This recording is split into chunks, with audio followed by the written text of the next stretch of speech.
하나님의 말씀 요한복음 3장 22절부터 36절 말씀입니다. 그 후에 예수께서 제자들과 유대 땅으로 가서 거기 함께 유하시며 세례를 베푸시더라. 요한도 살렘 가까운 애논에서 세례를 베푸니 거기 물이 많음이라. 그러므로 사람들이 와서 세례를 받더라. 요한이 아직 옥에 갇히지 아니하였더라. 이에 요한의 제자 중에서 한 유대인과 더불어 정결 예식에 대하여 변론이 되었더니 그들이 요한에게 가서 이르되 랍비여 선생님과 함께 요단강 저편에 있던 이 곧 선생님이 증언하시던 이가 세례를 베풀매 사람이 다 그에게로 가더이다. 요한이 대답하여 이르되 만일 하늘에서 주신 바 아니면 사람이 아무것도 받을 수 없느니라. 내가 말한 바 나는 그리스도가 아니요 그의 앞에 보내심을 받은 자라고 한 것을 증언할 자는 너희니라. 신부를 취하는 자는 신랑이나 서서 신랑의 음성을 듣는 친구가 크게 기뻐하나니 나는 이러한 기쁨으로 충만하였노라. 그는 흥하여야겠고 나는 쇠하여야 하리라 하니라. 위로부터 오시는 이는 만물 위에 계시고 땅에서 난 이는 땅에 속하여 땅에 속한 것을 말하느니라. 하늘로부터 오시는 이는 만물 위에 계시나니 그가 친히 보고 들은 것을 증언하되 그의 증언을 받을 자가 없도다.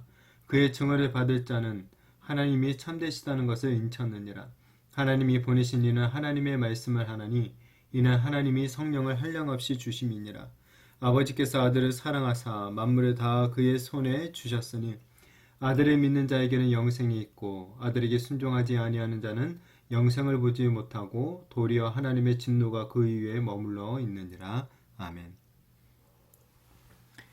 사촌이 땅을 사면 배가 아프다라는 그런 말이 있죠. 나보다 내 옆에 있는 사람이 잘 나가는 것을 보게 되면 우리는 시기와 질투를 하게 됩니다. 이것은 세상의 방식이죠. 그래서 이 사람들은 남보다 조금이라도 더 잘 나가기 위해서 엄청난 노력들을 기울이죠.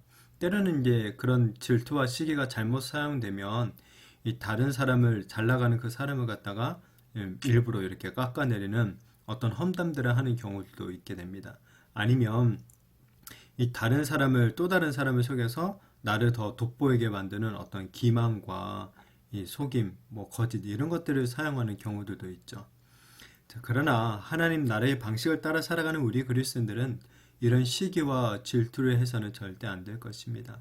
오히려 자신을 겸손하게 돌아보고 다른 사람들의 성공을 갖다가 진심으로 축하해주는 그런 태도를 가져야 합니다. 오늘 세례 요한이 이런 이 겸손의 모습을 아주 잘 보여주고 있습니다.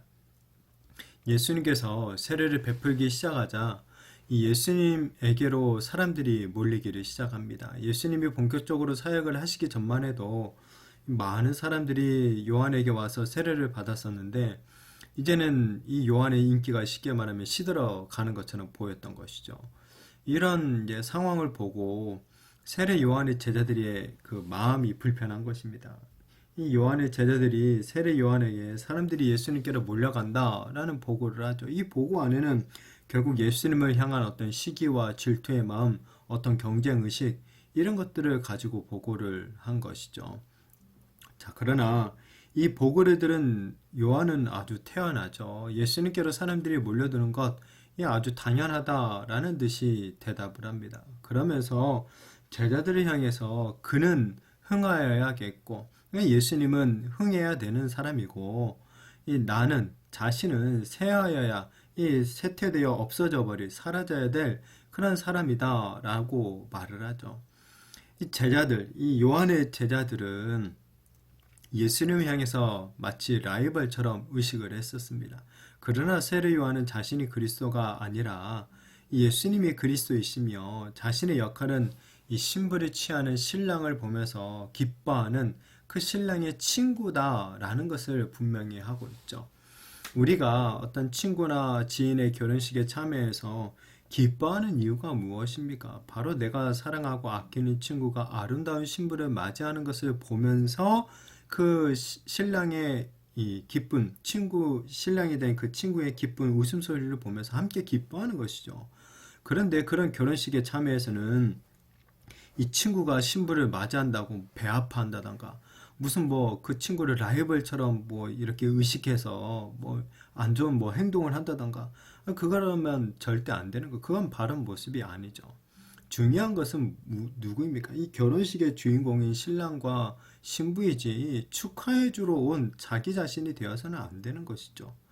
이 세례 요한이 지금 말하고 있는 신랑은 누구입니까? 예수 그리스도죠. 그리고 신부는 누구입니까? 바로 그 예수 그리스도를 믿는 성도들, 곧 교회를 의미해주고 있죠.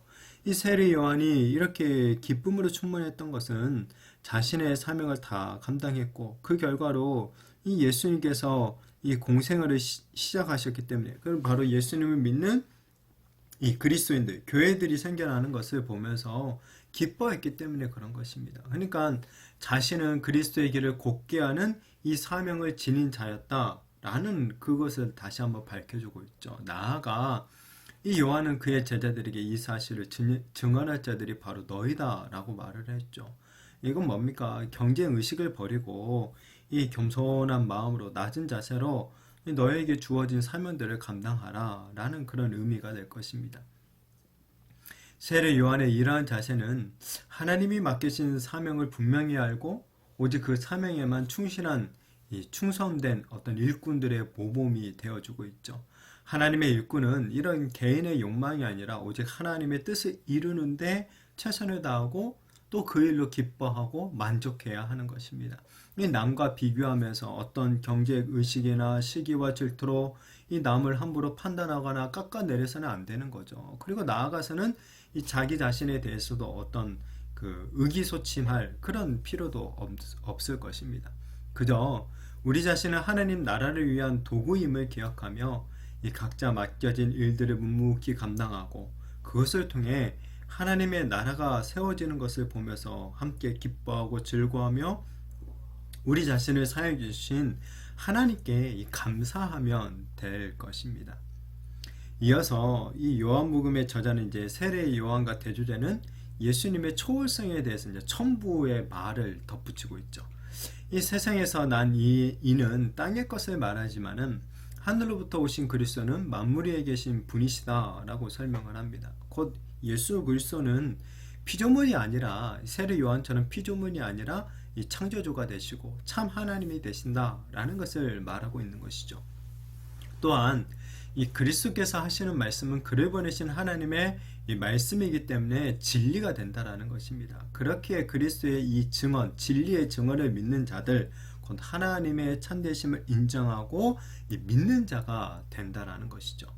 반면에 이런 그리스도의 이 증언을 거부하는 자들은 무엇입니까? 진리신 하나님을 거부하고 대적하는 자가 되어버리는 것이죠.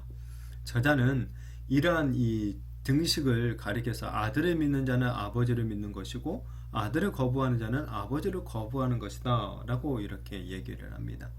이것은 하나님을 믿는다라고 하면서도 하나님 믿고 섬긴다 하면서도 하나님이 보내신 정작 그 예수 그리스도를 거부하고 십자가에 못 박아버린 유대인들에 대한 그 불신앙을 지적하고 지금 책망하는 그런 얘기죠. 따라서 이 예수님을 믿지 않는 유대인들은 하나님으로부터 진노의 심판을 받을 수밖에 없었던 것입니다.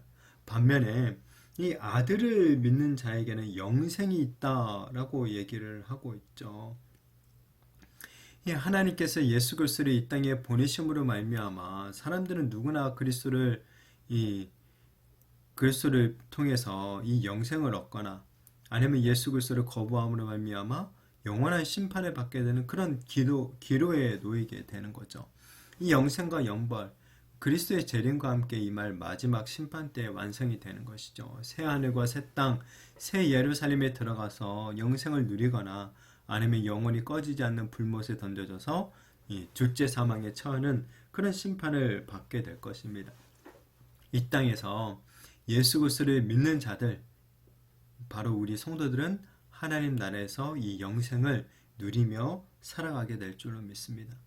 하나님이 보내신 예수 그리스도를 믿는 우리들은 이제 더 이상 그렇게 자기 자신을 자랑하며 살아가지가 않는 것이죠. 우리는 우리를 구원하신 하나님의 아들 예수 그리스도만을 자랑하며 섬기는 자들입니다. 그렇게 우리 자신이 이 세상에서 잘 되든지 아니면 잘 안 되든지 상관없이 예수 그리스도가 높아지는 것을 통하여서 더 기뻐하며 살아가는 존재가 되는 것입니다.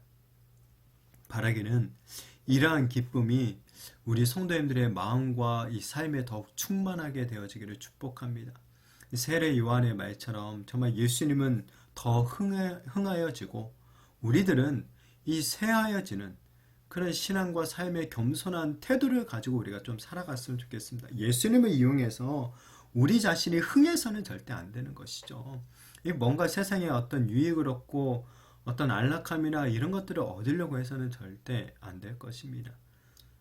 우리가 흥하고 우리가 세상에서 잘 나가든지 안 나가든지 그건 중요한 게 아니라는 거죠.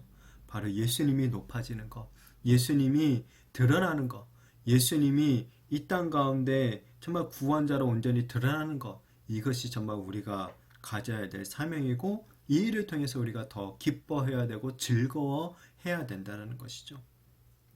정말 이렇게 우리의 구주가 되신 이 예수님만을 온전히 믿으며 또한 그분을 온전히 높여드림으로 말미암아 이 나중에 우리 주님이 다시 오실 그날에 우리 주님께서 주실 그 영원한 상급 곧 영생을 받고 하나님 나라의 영원한 잔치에 온전히 참여하게 되는 저와 우리 모든 성도님들이 되시기를 예수님의 이름으로 축복합니다.